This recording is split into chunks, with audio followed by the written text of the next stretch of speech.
Welcome to week 1 of Greater. Did you know that there is a key correlation between your embracing of the greater life and your releasing of the lesser life? Whether or not you experience the greater life is in large part dependent on whether or not you reject the lesser life. You've probably heard the phrase, there is no such thing as a free lunch. Well, that's true spiritually. You can't have your cake and eat it too. If you want to start winning in your most important relationships, there are some things that you've got to pay for. You've got to pay the price. And that's what this session is all about. It's about putting off the old so that you can put on the new. There, quite simply, are some things that all of us do. None of us are immune. And those things, those habits, those vices, those relational sins, they jeopardize our ability to win and live the greater life. And so we're going to look at some of those things. If you have a Bible, we're going to be in the book of Colossians. We're going to start in chapter 3, verse 1.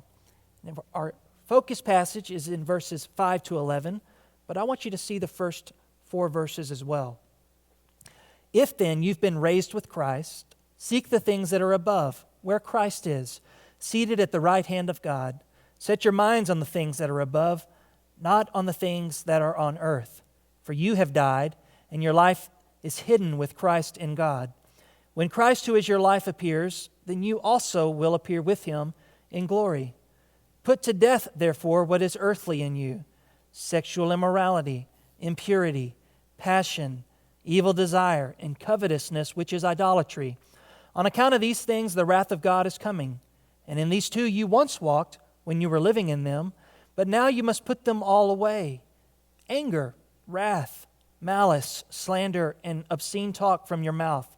Do not lie to one another, seeing that you have put off the old self with its practices, and have put on the new self, which is being renewed in knowledge after the image of its Creator. Here there is not Greek and Jew, circumcised and uncircumcised, barbarian, Scythian, slave, free, but Christ is all and is in all.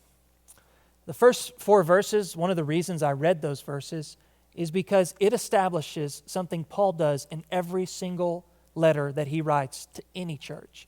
And that is, it establishes the change in status that took place when they became Christians. And anytime you think about doing something or not doing something, removing a habit or starting a habit, if you're going to win, if you're going to do it the Christian way, then you've got to do it from a place of having a changed status. Paul uses specific imagery to talk about this. He sometimes says we've gone from darkness to light, or from death to life, or from being in Adam, who was the first human being, and with his sin brought sin into the world. We go from being in Adam with that sin nature to being in Christ. Humanity 2.0. Christ was the new humanity, a sinless humanity, a kind of humanity in which we experience the greater life. And all of that took place immediately when you repented of your sin and put your faith and trust in Jesus as Lord. And so when you live and pursue the greater life, you do so from that place of changed status, that relationship status having been changed. We talk about this on Facebook or social media. You know, you change your relationship status. Well, it's kind of a big deal on Facebook. People call it going Facebook official. A similar kind of thing is true spiritually. I kind of liken it to just imagine if you were the president of a company. And as the president of the company, you could do whatever you want. I mean, you have a lot of victory and power, and you're living the high life. You're living the greater life. But imagine if, as the president of the company, you started living as the janitor. Not to say there's anything wrong with being a janitor, but there's not quite as many privileges or kinds of perks that come with that job as being the president. Besides that, not only are you inconvenienced and undermined in what you're able to do, there are other people who needed the president to be the president. Just like in your family, there are people who need you to be the godly dad or the godly wife that you were created and designed to be, but you're not doing those things because, quite simply, we can have a change in status and not have a change in lifestyle. We do it on so many things in life. Our position is one thing, and our lifestyle is something else. And what Paul is saying is, live the life that you were designed to live. Live out who you really are in Christ. There's been a change in status, and so let your life reflect that. Now, thankfully, he doesn't leave it generic. He isolates very specific vices in the life, in everybody's life. I mean, not just Christian people, but all people. And so take a look at the first list. The first list, or I would group these into two different camps. I would say that the first grouping is a list that is private and vertical, and the second list is more social and horizontal. The first list out things like sexual immorality, which is just any kind of sex outside of marriage, premarital sex, or adultery, any of those things. Sexual immorality is a word, porneia. It was a junk drawer word that included all kinds of sexual deviation. So stay away from that, Paul says. Put that off. Impurity, passion, or evil desire, that's just desire gone amok. Okay, it's not wrong to be passionate. It's not even wrong to have desire. That's not necessarily a negative word. It's just when those desires take you in a direction that's not healthy. Paul's saying you got to put that stuff to death. Notice he uses the word death. In their minds, it would have immediately conjured up the image of a crucifixion. And Paul's point is if you want to experience the greater life, if you want the resurrection life, you've got to walk the path of the cross. You've got to die to yourself, put to death sexual immorality, impurity, passion, evil desire. And then the last one is covetousness, which is, Paul says, idolatry. Covetousness is basically saying, God owes me.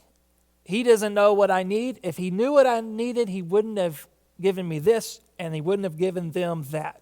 Wouldn't have given her that new car, wouldn't have given them that new house.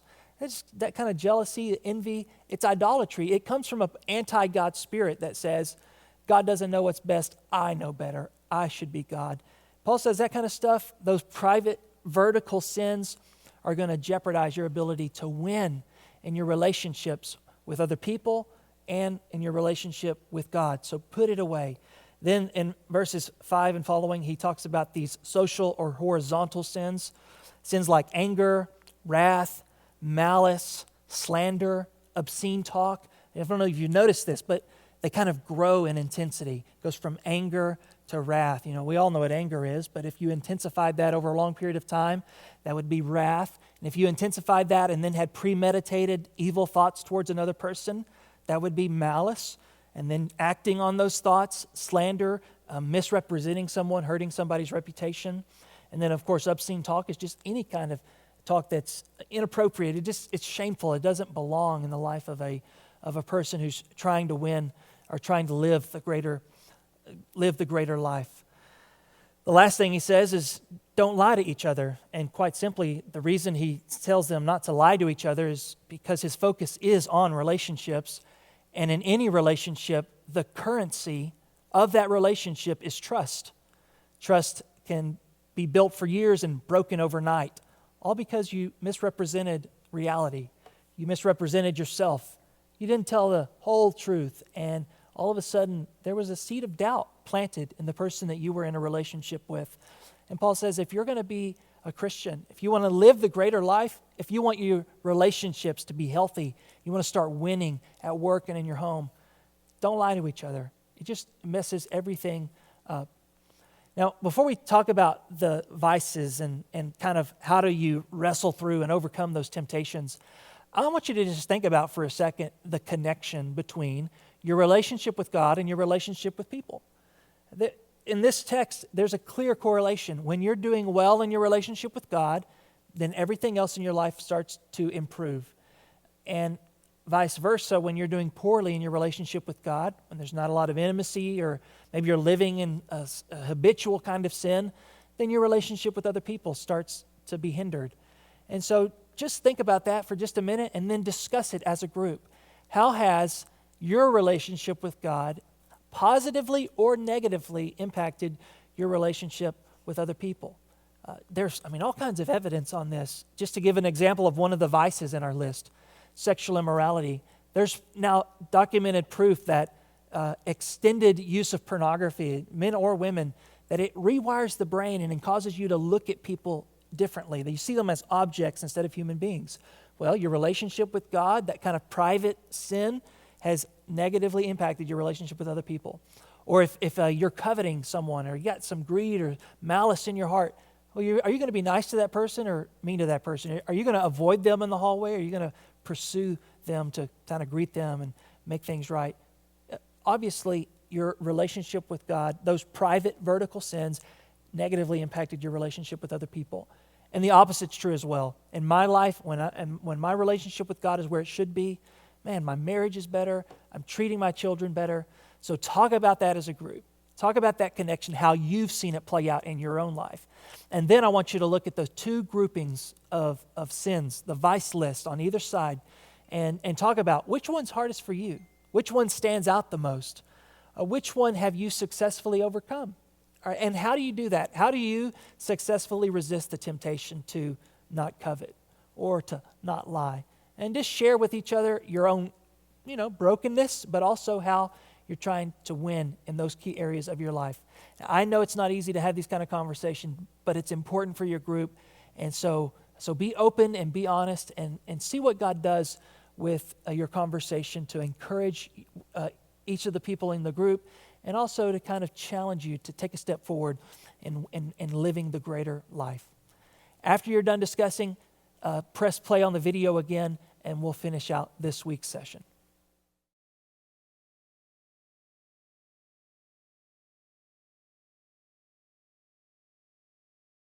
I hope you had some good discussion around those first three questions on your discussion guide.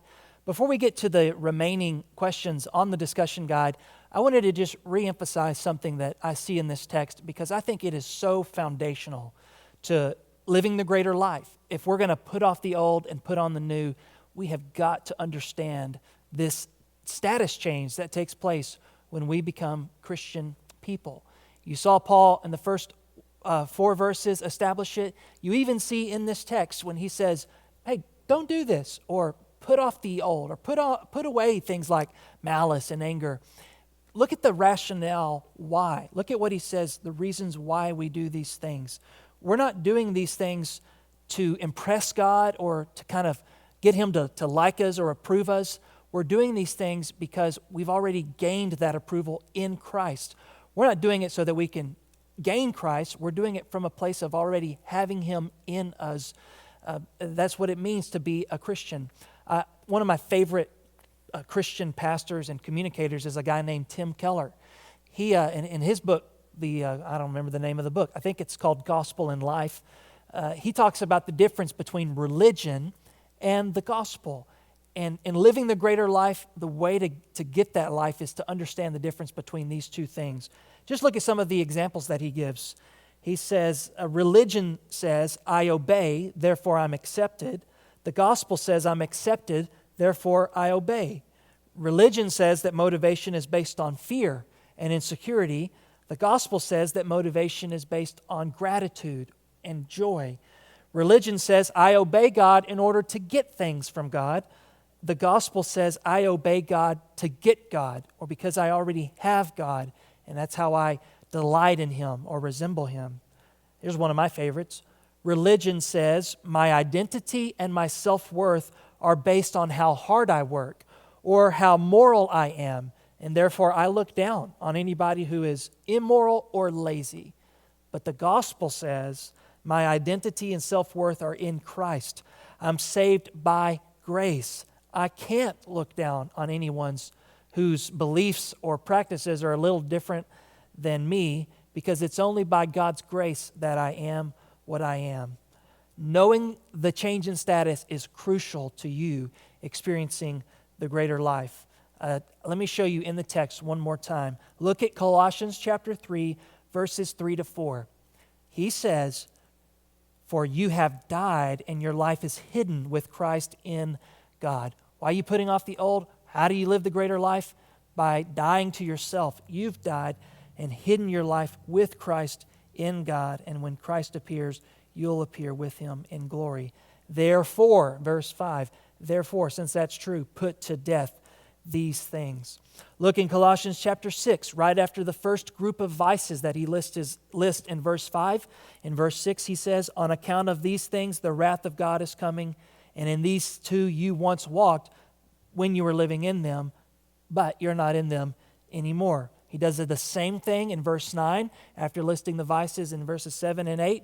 He says, look, you have put off the old self with its practices and have put on the new self, which is being renewed in knowledge after the image of its creator. Here, in this new self in Christ, there is no Greek or Jew, circumcised or uncircumcised, barbarian, Scythian, slave, free, but Christ is all and is in all.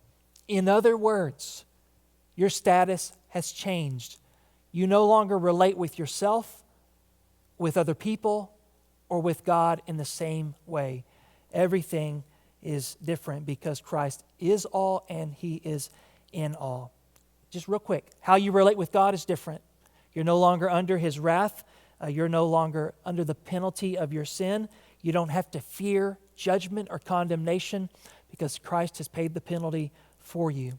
How you relate with yourself is different. You're no longer defined by your past mistakes. You're no longer defined by the things that you're ashamed of. Now your new identity is in Christ. You're loved by God. You're forgiven. You have victory. You no longer relate with yourself in the same way. You no longer relate with people in the same way. Social classes that used to separate us, like Jew and Gentile, those things don't matter. The gospel destroys any kind of divisions that social classes used to put on us. How you relate with people has been utterly changed by the gospel. So in light of the transformation brought about by the gospel, how do we think about our relationship with God and ourselves and with other people? Discuss the following questions with that in mind.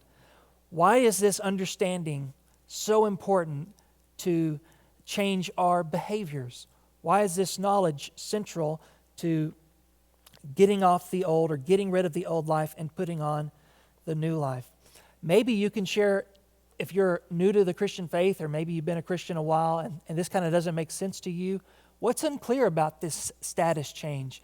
It's kind of hard to come to really understand that in Christ we've been completely made new in every way. Then last two questions. How does this understanding help you deal with the first group of vices in Colossians chapter 3, verse 5? And how does it also help you refrain from the vices listed in the verses 8 and 9? The first grouping of vices and the second grouping of vices. How does knowing your status change help you resist temptation in those key areas? And in light of all that, what are the practical changes that you plan on making in your daily life as a result of those truths?